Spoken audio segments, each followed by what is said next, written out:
कृपया चैनल को सब्सक्राइब करें। धन्यवाद। गौरी पुत्र गणेश को प्रथम करे प्रणाम। मनोकामना पूर्ण करें, सफल करें सब काम। गौरी पुत्र गणेश की जय। जय श्री गणेश जी की। मित्रों, धार्मिक मान्यताओं के अनुसार सप्ताह के 7 दिन अलग अलग देवी देवताओं को समर्पित होते हैं और इसी प्रकार से बुधवार का दिन सभी देवी देवताओं में सबसे पहले पूजे जाने वाले भगवान गणेश को समर्पित होता है। ऐसी मान्यता है कि जो भी व्यक्ति बुधवार के दिन भगवान गणेश की पूजा अर्चना करता है और उनकी कथा का श्रवण करता है, गणेश जी की कृपा से उस व्यक्ति के जीवन में कभी भी धन धान्य की कमी नहीं होती है और जीवन की हर समस्या सरल हो जाती है। तो चलिए मित्रों, श्री गणेश जी को नमन करते हुए सुनते हैं बुधवार के दिन गणेश जी की बहुत ही सुंदर कथाएं। आशा करते हैं कि आप सभी सच्चे मन से कथाओं का श्रवण करेंगे। तो मित्रों, पहली कथा इस प्रकार शुरू होती है। एक समय की बात है, समतापुर नगर में मधुसूदन नामक एक व्यक्ति रहता था। वह बहुत ही धनवान था और उसके घर परिवार में किसी भी प्रकार की सुख सुविधाओं की कोई कमी नहीं थी। मधुसूदन का विवाह बलरामपुर नामक नगर की एक सुंदर और सुशील कन्या संगीता से संपन्न हुआ था। एक बार मधुसूदन अपनी पत्नी को लेने बुधवार के दिन बलरामपुर गया हुआ था। मधुसूदन ने अपनी पत्नी के माता पिता से संगीता को विदा कराने के लिए कहा, तो संगीता के माता पिता बोले, बेटा आज बुधवार है। बुधवार को किसी भी शुभ कार्य के लिए यात्रा करना अशुभ माना जाता है। अपने सास ससुर के लाख मना करने के बाद भी मधुसूदन उनकी बात नहीं माना। उसने कहा कि माता पिताजी, मैं ऐसी शुभ अशुभ की बातों को बिल्कुल भी नहीं मानता हूँ। और ऐसा कहकर मधुसूदन और उसकी पत्नी दोनों ने बैलगाड़ी से यात्रा प्रारंभ की। जैसे ही 2 कोस की यात्रा संपन्न हुई तो उसकी बैलगाड़ी का एक पहिया टूट गया। 2 कोस के बाद वहां से दोनों ने पैदल ही यात्रा शुरू की। रास्ते में संगीता को प्यास लगी तो मधुसूदन उसे एक पेड़ के नीचे बैठाकर जल लेने चला गया। थोड़ी देर बाद जब मधुसूदन कहीं से जल लेकर वापस आया तो वह बुरी तरह हैरान हो उठा, क्योंकि उसकी पत्नी के पास उसकी ही शक्ल सूरत का एक दूसरा व्यक्ति बैठा था।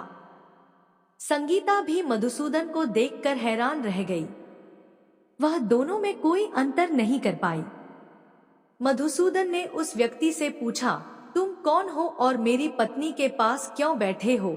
मधुसूदन की बात सुनकर उस व्यक्ति ने कहा, अरे भाई, यह मेरी पत्नी संगीता है। मैं अपनी पत्नी को ससुराल से विदा करा कर लाया हूँ। लेकिन तुम कौन हो जो मुझसे ऐसा प्रश्न कर रहे हो? मधुसूदन ने कहा, तुम जरूर कोई चोर या ठग हो। यह मेरी पत्नी संगीता है। मैं इसे पेड़ के नीचे बैठाकर जल लेने गया था। इस पर उस व्यक्ति ने कहा, अरे भाई, झूठ तो तुम बोल रहे हो। संगीता को प्यास लगने पर जल लेने तो मैं गया था। मैंने तो जल लाकर अपनी पत्नी को पिला भी दिया है। अब तुम चुपचाप यहाँ से चलते बनो, नहीं तो किसी सिपाही को बुलाकर तुम्हें पकड़वा दूंगा। दोनों एक दूसरे से लड़ने लगे। उन्हें लड़ते देख बहुत से लोग वहां एकत्र हो गए। नगर के कुछ सिपाही भी वहां आ गए। सिपाही उन दोनों को पकड़कर राजा के पास ले गए। सारी कहानी सुनकर राजा भी कोई निर्णय नहीं कर पाया। संगीता भी उन दोनों में से अपने वास्तविक पति को नहीं पहचान पा रही थी। राजा ने दोनों को कारागार में डाल देने के लिए कहा। राजा के फैसले पर असली मधुसूदन भयभीत हो उठा। तभी आकाशवाणी हुई, मधुसूदन, तूने संगीता के माता पिता की बात नहीं मानी और बुधवार के दिन अपनी ससुराल से प्रस्थान किया। यह सब भगवान बुधदेव के प्रकोप से हो रहा है। मधुसूदन ने भगवान बुधदेव से प्रार्थना की कि हे भगवान बुधदेव, मुझे क्षमा कर दीजिए। मुझसे बहुत बड़ी गलती हुई। भविष्य में अब कभी बुधवार के दिन यात्रा नहीं करूंगा और सदैव बुधवार को आपका व्रत किया करूंगा। मधुसूदन के प्रार्थना करने से भगवान बुद्धदेव ने उसे क्षमा कर दिया। तभी दूसरा व्यक्ति राजा के सामने से गायब हो गया। राजा और दूसरे लोग इस चमत्कार को देख हैरान हो गए। भगवान बुद्धदेव की इस अनुकंपा से राजा ने मधुसूदन और उसकी पत्नी को सम्मान पूर्वक विदा किया। कुछ दूर चलने पर रास्ते में उन्हें बैलगाड़ी मिल गई। बैलगाड़ी का टूटा हुआ पहिया भी जुड़ा हुआ था। दोनों उसमें बैठकर समतापुर की ओर चल दिए। मधुसूदन और उसकी पत्नी संगीता दोनों बुधवार को व्रत करते हुए आनंद पूर्वक जीवन यापन करने लगे। इस तरह भगवान बुद्धदेव की कृपा से उनके यहाँ खुशियां बरसने लगी। इस तरह जो कोई भी स्त्री पुरुष विधिवत बुधवार का व्रत करके यह व्रत कथा सुनते हैं, भगवान बुद्धदेव और भगवान श्री गणेश जी उनके सभी कष्ट दूर करते हैं। यह थी बुधवार की पहली व्रत कथा। तो बोलिए मित्रों, जय श्री गणेशाय नमः। अब चलिए सुनते हैं दूसरी कथा। प्राचीन समय की बात है। एक कुएं में एक मेंढक और उसकी पत्नी रहा करती थी। मेंढक और उसकी पत्नी कुएं में आराम से मौज मस्ती के साथ रहा करते थे। पर मेंढक सदा ही बात बात में मेढकी से झगड़ा करता रहता था, क्योंकि उसकी पत्नी हमेशा श्री गणेश जी की पूजा आराधना में लीन रहा करती थी। मेढकी हमेशा अपने मन में तथा बोल बोल कर भी विघ्नहर्ता श्री गणेश जी के नाम का जाप किया करती थी। इस बात से मेढक बहुत नाराज हुआ करता था, क्योंकि उसे ऊंची आवाज में गणेश जी का नाम सुनना अच्छा नहीं लगता था। एक बार उसने गुस्से में मेंढकी को कहा कि तू पापी है, जो हर समय पराये पुरुष का नाम लेती रहती है। इस पाप को करना बंद कर। और उसने मेढकी को धमकी भी दी कि यदि आज के बाद उसने विनायक जी का नाम लिया तो वह उसका सिर फोड़ देगा। एक दिन की बात है, कुएं पर राजा की दासी पानी लेने के लिए आता है, और जैसे वह कुएं में अपना बर्तन डालता है तो बर्तन में पानी के साथ साथ दोनों मेंढक और उसके पत्नी भी बाहर जाती है। अब दासी कुएं पर पानी भर के वह पानी के साथ साथ मेंढक मेढकी को भी घर ले जाती है और एक बर्तन में पानी गर्म करने के लिए तैयारी करती है। दासी ने दोनों मेंढकों को पानी वाले बर्तन में डाल दिया और बर्तन को चूल्हे पर गर्म होने के लिए रख दिया। वह पानी तालाब से लाया गया था, इसलिए वह थोड़ा गंदा था और दासी को उसमें मेंढक मेढकी दिखाई नहीं दिए। जैसे जैसे पानी गर्म होने लगा, दोनों मेंढक मेढकी का शरीर जलने लगा। इस पर मेंढक की पत्नी ने मन ही मन श्री गणेश जी की पूजा अर्चना और नाम जाप शुरू कर दिया। मेढकी को यह विश्वास था कि भगवान गणेश उसकी सहायता अवश्य करेंगे। अचानक ऐसा चमत्कार हुआ कि पानी चाहे कितना भी गर्म हो रहा था, लेकिन मेढकी को कुछ भी महसूस नहीं हो रहा था। लेकिन इसके विपरीत उसने अपने पति से कहा, क्या तुम्हें सच में जलन हो रही है? मेंढक ने जवाब दिया, हाँ, मुझे बहुत जलन हो रही है, क्योंकि पानी धीरे धीरे बहुत गर्म होता जा रहा था। अपने पति की ऐसी दशा देखकर पत्नी ने सलाह दी, तुम भी जल्दी से श्री गणेश जी का नाम जाप करना शुरू करो, देखना गणेश जी की कृपा से तुम्हें भी आराम मिलेगा। जान बचाने के लिए मेंढक ने भी श्री गणेश जी की पूजा शुरू कर दी और दोनों पानी में रहकर श्री गणेश जी की भक्ति में लीन हो गए।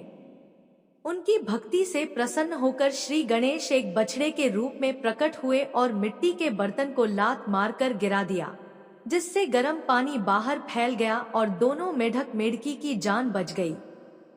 अब तो दोनों मेंढक खुशी खुशी तालाब में लौट गए और उस दिन से अब वे अपना हर दिन भगवान गणेश की पूजा अर्चना में बिताने लगे और वे दोनों श्री गणेश जी के बड़े भक्त बन गए। कथा समाप्त हुई तो बोलिए गजानन महाराज की जय हो। हे गणेश जी महाराज, जैसा सुख आपने मेढक और मेढकी को दिया वैसा ही सुख सबको देना। कथा समाप्त हुई। बोलिए मित्रों, विघ्नहर्ता श्री गणेश की जय हो। जय हो गजानन महाराज की। अब सुनते हैं तीसरी कथा। एक नगर में एक मालिन रहती थी। उस मालिन का एक अत्यंत ही सुंदर पुत्र था, परंतु किसी बीमारी के कारण उसके पति का स्वर्गवास हो गया था और अब वो अपने पुत्र और सास के साथ रहा करती थी। उस मालिन की सास अत्यंत ही कठोर हृदय की स्त्री थी और सदा ही अपनी बहू को कष्ट और पीड़ा देती थी। और इसी प्रकार से एक दिन सास ने गुस्से में आकर अपनी बहू और पोते को घर से निकाल दिया। कोई आश्रय न होने के कारण वे दोनों रोते चलते चलते एक जंगल में जा पहुंचे और वहां एक बड़े पेड़ के नीचे बैठ गए। वहां से थोड़ी दूर पर एक गणेश जी का मंदिर था। इस मंदिर में बहुत लोग रोज गणेश जी के दर्शन करने आते थे। सभी भक्त दर्शन करके गणेश जी को प्रसाद चढ़ाते और फिर वही प्रसाद सबको बांट देते थे। इसी प्रकार से गणेश जी के प्रसाद से माँ और बेटे का गुजारा होने लगा। गणेश जी की कृपा के कारण अब तो दोनों माँ बेटे गणेश जी की पूजा पाठ में लग गए। एक दिन उन्होंने सोचा कि क्यों न हम भी जंगल से फूल लाकर बेचें, और इस प्रकार से वे रोज जंगल से फूल लाकर उसकी माला बनाकर बेचने लगे। साथ में पूजा की सामग्री और प्रसाद भी बेचने लगे। इससे उनकी आमदनी होने लगी और धीरे धीरे गणेश जी की कृपा से आमदनी बढ़ने भी लगी। जल्दी ही उन्होंने अपना एक मकान और एक दुकान बना लिया। उस नगर के राजा की लड़की मंदिर में रोज पूजा करने आती थी। वो मालिन के बेटे को देखकर राजकुमारी उस पर मोहित हो गई और उससे विवाह करने की सोचने लगी। जब राजा की बेटी ने अपनी भाभी से मन की बात कही तो उसकी भाभी ने कहा, यह तो मामूली मालिन का बेटा है और तुम एक राजा की बेटी हो। यदि तुमने उससे विवाह किया तो हमारी बहुत बेइज्जती होगी। पर राजकुमारी अपनी बात पर अड़ी रही। उसने कहा, मैंने तो प्रतिज्ञा कर ली है कि विवाह उसी से ही करूंगी। और इस प्रकार भाभी ने घर जाकर सारी बात राजा को बता दी। राजा ने पुत्री की खुशी के लिए मना नहीं किया और विवाह के लिए तैयार हो गए। उन्होंने बड़े धूमधाम से बेटी का विवाह मालिन के बेटे के साथ कर दिया। मालिन ने सबसे पहले बेटे बहू को गणेश जी के मंदिर में ले जाकर पूजा पाठ करवाया और गणेश जी का आशीर्वाद दिलवाया। इसके बाद पूरे नगर में यह बात फैल गई कि गणेश जी की पूजा करने से सब दुख कष्ट दूर हो जाते हैं। यह बात सुनते ही नगर के सभी लोग मंदिर आने लगे। मालिन और उसके बेटे की बिक्री और बढ़ गई। उधर उसकी सास के बुरे दिन आ गए। अन्नदाता उससे रूठ गए और वह भूखों मरने लगी। एक दिन वह रोती धोती उसी गणेश जी के मंदिर में आ पहुंची। वहां वह मालिन के बेटे से बोली, मैं भूखी हूँ, मुझे रोटी कपड़ा दे दो बेटा, इसके बदले मैं तुम्हारा सारा काम कर दूंगी। लड़के को दया आ गई और उसे काम पर रख लिया, पर उसने अपनी दादी को नहीं पहचाना। जब मालिन घर आई तो उसने सास को पहचान लिया। वह सास से बोली, सासू जी आप यहाँ कैसे? सास ने पोते की तरफ इशारा करके कहा, मेरी इस सेठ के यहाँ नौकरी लग गई है। बहू बोली, यह आपका पोता है और यह घर भी आपका ही है, यह दुकान भी आपकी ही है। जब आपने हमें घर से निकाला तब गणेश जी ने हमारी रक्षा की। बहू की बात सुनकर सास बोली, मेरी करनी मैंने भोग ली। बहू बोली, सासू जी अब आप हमारे यहाँ रहो और पोते का सुख देखो। हे गणेश जी महाराज, जैसा सुख आपने मालिन को दिया वैसा ही सुख सबको देना। अब सुनते हैं गणेश जी की अंतिम कथा। एक नगर में एक बुढ़िया रहा करती थी। वह गणेश जी की परम भक्त थी। बुढ़िया हमेशा गणेश जी का व्रत रखती और गणेश जी की भक्ति में लीन रहा करती थी। एक दिन गणेश जी प्रकट हुए और उससे बोले कि मैं तुम्हारी सच्ची भक्ति और निष्ठा भाव से अत्यंत ही प्रसन्न हूँ। तुम जो चाहो मांग लो, आज तुम्हारी हर मन की मुराद पूरी होगी। इस पर बुढ़िया ने गणेश जी से कहा कि मुझे तो मांगना नहीं आता, मैं आपसे कैसे कुछ मांगू? आपने तो बिना कुछ मांगे ही मुझे सब कुछ दिया हुआ है। अब मेरी मांगने की आपसे कोई इच्छा नहीं। तब गणेश जी ने कहा कि तुम अपने बेटे और बहू से सलाह लेना और फिर कुछ मांग लेना।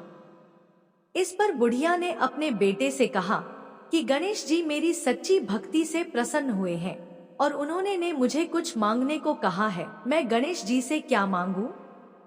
बुढ़िया के बेटे ने यह सुनकर कहा कि माँ धन मांग ले। जब बुढ़िया ने अपनी बहू से पूछा कि पुत्री, गणेश जी ने मुझे कुछ मांगने को कहा है, मैं उनसे क्या मांगूं? उसकी बहू ने कहा कि माँ नाती मांग ले। बुढ़िया ने पड़ोस के लोगों से भी इस बारे में पूछा तो उन्होंने कहा कि धन और नाती का तुम्हें क्या लाभ है? तुम अंधी हो, अपने लिए गणेश जी से आंखों की रोशनी मांग लो। इसी प्रकार से बुढ़िया सबकी सलाह लेकर रात में सो गई। बुढ़िया जब अगले दिन उठी और गणेश जी की पूजा की तो इस समय गणेश जी फिर से प्रकट हुए। बुढ़िया ने गणेश जी से कहा कि आप अगर मुझसे प्रसन्न हैं तो 9 करोड़ की माया दो, निरोगी काया दो, अखंड सुहाग दो, आंखों की रोशनी दो, नाती और पोता दो, सुख और समृद्धि दो और जीवन के अंत में मोक्ष दो। इस पर गणेश जी ने कहा कि बुढ़िया माँ, तुमने तो मुझे ठग लिया, लेकिन जाओ तुम्हारी सब मनोकामनाएं पूरी हों। और ऐसा कहकर गणेश जी वहां से चले गए। इस तरह गणेश जी की कृपा से बुढ़िया को सब कुछ प्राप्त हो गया। मित्रों, यह थी गणेश जी की कथा महिमा। बोलिए जय श्री गणेश जी की।